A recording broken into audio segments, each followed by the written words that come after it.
manage my resources. I need to manage all these good cards because I just have more good cards. And when I have the deck full of mediocre cards, I'm like, well, I only have one Doomblade in this draft deck. I better save it for what I really need to kill. And you tighten up. Yeah, I play really tight. Yeah. The Bomby deck, I'm just Doomblading whatever I see. Oh, there's a creature. I got a Doomblade. I got 3 more. It's going to happen. And you know what? Sometimes you don't draw those other 2 Doomblades. Also, Mason Green. Report to the public. All right, so here we go. Welcome to round 7 of Grand Prix Seattle/Tacoma. We're about to watch Alex West on the left. He's playing against Owen TURTENWALD on the right. In the booth, Rashad Miller and Marshall Sutcliffe. How you doing, Marshall? Let's do this, man. I'm excited. Are we just going to do this? Watching Magic games, and it looks like Owen's led off with my favorite color pair from this current limited environment, black and white. And it's gotten a lot better. There's a shot of Alexander West, and there is Mr. Player of the Year, Owen TURTENWALD. He is. Looks happy as always.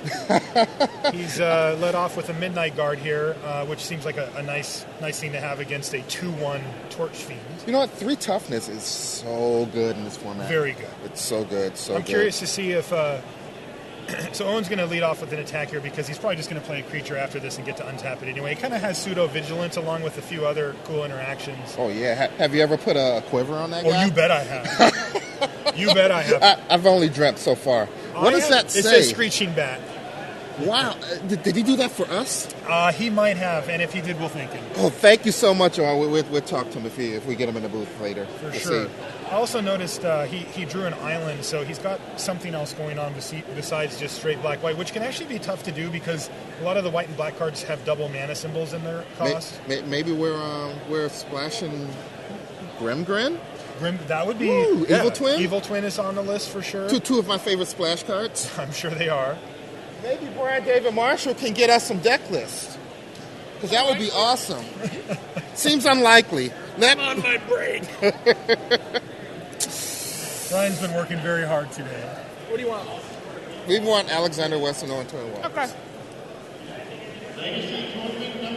All right, so what's going on here? That's a Stitch Apprentice. Is that Stitch? Oh, it is a Stitcher's Apprentice. Oh, and we have the Force of Will variant. Oh, look at that. Who is that? That's David Ochoa. Oh, that's awesome. And we get a post-combat Wake Dancer, and that's going to generate also a 2/2 zombie with it. I'm really loving Morbid now. I think they did a great job of adding cards that make you want to play Morbid instead of just... I agree. Instead of just clunky green 4 and 5 drops. Yeah, I remember when the set first came out, I thought Morbid was going to be a big deal, and it ended up being a lot harder to actually get Morbid. It's still than not. we thought. It's still and not. Now it's like a deck. Like it is. You get it has to come together. But Undying Evil with Morbid is Undying Evil. It's ridiculous. It makes all your Morbid creatures. You just throw it out there as a regular creature, and then if someone tries to kill it, you Undying Death it, and it comes back with the counter and your Morbid trigger. Exactly. All right. So during Owen's upkeep, he went ahead and flipped his Screeching Bat into a 5/5, played Bonds of Faith on the Creepy Doll, and he is attacking with his whole team here. Creepy. This seems like a very nice sequence for Owen. He's facing down a 2/2 Homunculus, and it looks like... And since Alex is tapped out, he's not going to be able to kill the Stitcher's Apprentice, or to sack it to make another token. Right, but so he just takes the trade. Yeah, he just... the trade would be the same either way. Yep. Right, so Alex has a Geist Flame in his hand, another Torch Fiend. This has 2 Geist Flames and a Torch Fiend. And see what he wants to do here. He's under a lot of pressure right now. He's got to get a presence on the board. And he's just going to have to play a Torch Fiend here. It looks like 2/1. He's willing to trade. He's got a Moonveil Dragon, I think, and that's going to cost him triple red. So it looks like he has. So he has an unfortunate mana draw. I'm guessing. Or maybe just a very greedy base. aggressive splash. Aggressive splash, yeah. Because the thing is that in these sealed decks, if your deck isn't there, sometimes you have to take on more risk by compromising your mana. And it's just one of those things where it's like plan A is to just get there every time. And you do what you got to do. This just in, Alexander West has drawn all of his swamps. Okay. That's insightful. Jacob Rushmore, 60th standard event is waiting. So trading as we do when we're at 7 He's lives. going to take 2 and chump, so he's at 5 right now. Still got to deal with a 5/5. Yeah, it looks like he's got a Geist Catcher's rig as well, which would Players. not get him very far here. I mean, not a lot of value, but still a 4/5. But he's facing a 5/5. Please come to the back of the opponent. And he's F5, so he doesn't even have the. If you signed up for it, And looks like he's at a Reap the Sea Graph, so he adds another please come to token. the back. Owen adds another 2/2 to his board. He's gonna, so this is just a chump blocker here. He's gonna take 4, most likely.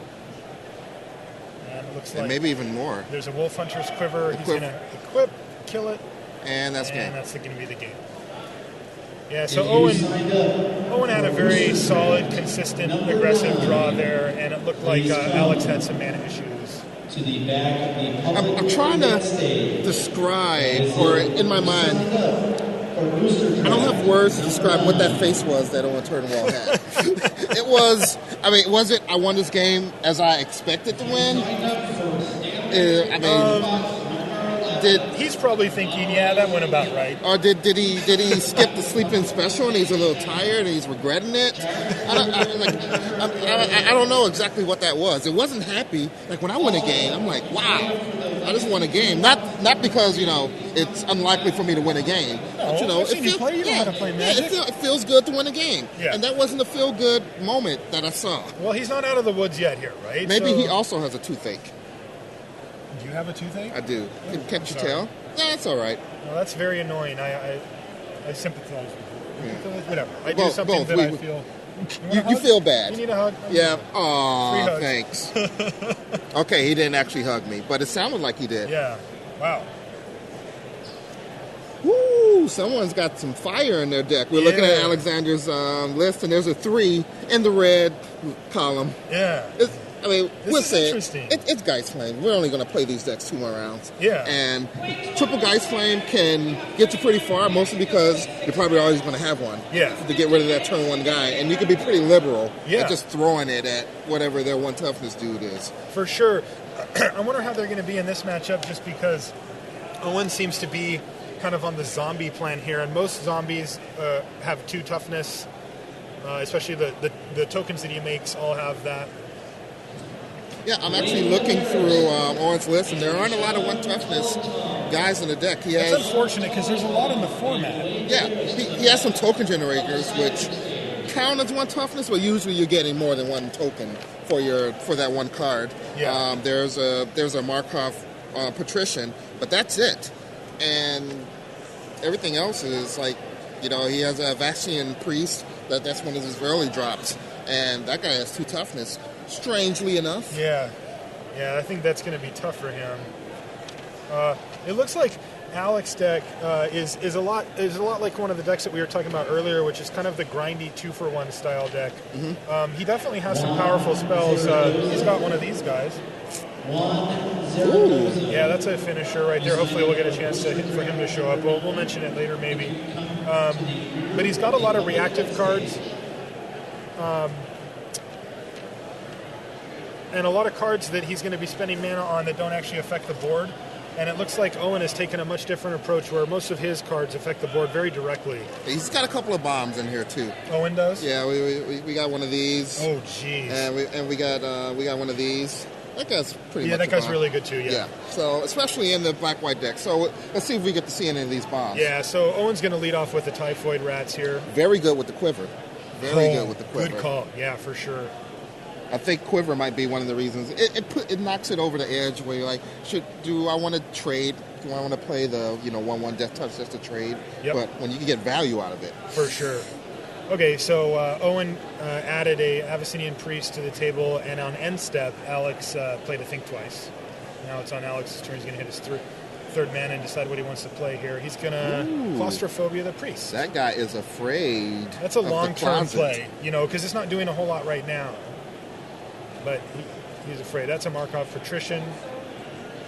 You know, I don't expect that to live very long against Alex's no, guy. it's not going to. And if it does, well, we actually don't see the Geist Flame in his hand now. Don't see it. No, I think we're going to see a Tower Geist here.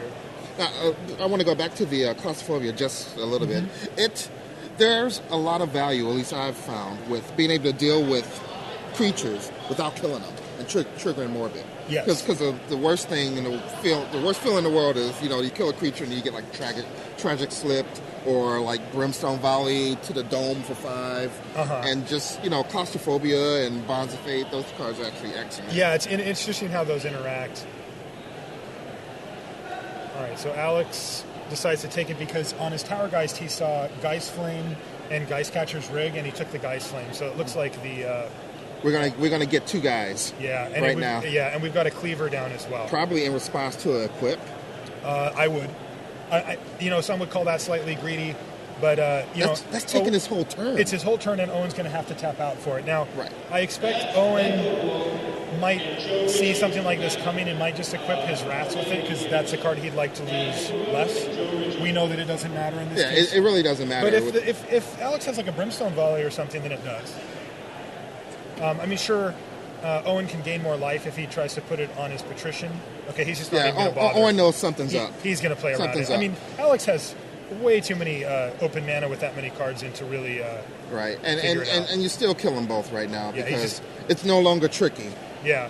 I wonder, I guess he's got Morbid, so that didn't matter, and Alex can use up all of his mana this turn by just taking out both creatures. If Owen follows up with like a Wake Dancer, he's pretty sad, but so be it. Hey, look. Hey, a Wake Dancer. A Wake Dancer. I wish we could see if Alex was actually sad. Yeah. All right, he ripped a Divination here. He's still got 2 Torch Fiends. Doesn't look too sad. Nope. It's like, He just calmly gets in, and he's going to play Creepy Doll. Creepy. That's a card that I don't like that much, but it could be a stabilizer here. It looks like it got Tragic Slip this time, though. A card that I like a lot. Tragic Slip. Yes. You know what? -13 is so much better than Destroy Target Creature. Yes. If you think about it. It's it so is. much better than Destroy Target Creature. When you face down Manor Gargoyle, get that thing out of here. Regenerators, everything. Yeah, everything. It's a very, very strong card. That fell in the grave and did not come back out. Yeah. So Owen decided just to equip up his Wake Dancer, which is a human, with the Cleaver and just bash with both guys. And looks like Alex has just played out both Torch Fiends and left himself 2 mana up here. Yeah, one of these guys are jumping it away, and Owen doesn't care. Yep. Owen's just going to jam both of them in here. Alex is thinking, what tricky stuff could he have? And there's a lot of tricky stuff. So Alex blocks, and then before damage, he blows up the Butcher's Cleaver, and that's the Griffin. So that's a 3/2 flying first strike.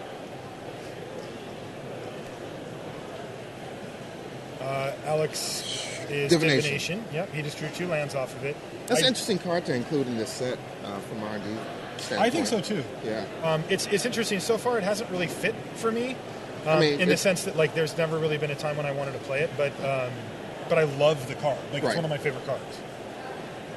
I do see, I believe, a Havengul Lich in Alex's hand that he cannot cast currently. So the Tower guy stepped in front of the zombie token. That's right, and bit the dust. And then Alex flashback Think Twice, and Owen has played a Screeching Bat and passed turn back. Is that a Rack with Madness? Ooh, it might be. It would be handy here because the Griffin is a 3/2, so it would kill it. Also gets rid of that Screeching Bat, which could become a 5/5. Yeah, and we know that Owen paid close attention to that last time because he did flip his bat on the first opportunity. Right? Yeah. And sure enough, we don't want to deal with 5/5s. We don't want to deal with the 5/5. Too bad that that's a sorcery and not an instant, and we can't, punish him. Yeah. Alex goes to 1 here, I think. Yep, Alex is at 1. Looking pretty grim. Yeah, okay, so he plays a Diregraph Ghoul. Owen does, and just passes a turn back with 5 mana up. And he's just going to offer the hand. There's that face again. That must be the victory face. That must be. Yeah, so this is an interesting one because it played out from what kind of like BADM and I were talking about earlier, which is just that, there's 2 approaches that you can take. And one of them is the grindy 2-for-1 deck, which Alex was attempting here, but I think that he maybe didn't have the best version of it. He did the best with what he had, I'm sure. He's an excellent player. But it wasn't grindy enough, right? He wasn't able to, like, Fires of Undeath away a bunch of guys and do stuff like that, where Owen went for a much more straightforward approach of creatures, stuff that makes creatures better, and removal, and just ran him over.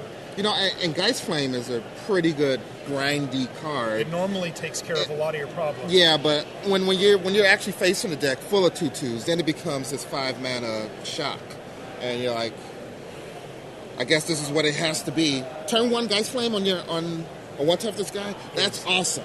That's like because then on turn 4 you kill the other one toughness guy. But when you draw it late and you're like, I guess I have to pay 5 to kill your the Seagraph token, you're like Diregraph Ghoul, get that guy out of here. 5 mana. To do. So we're gonna get Owen.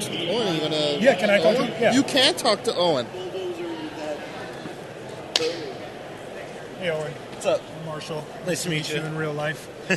Well, that was kind of a smashing. I mean, to be honest, right? So what I was talking about with BD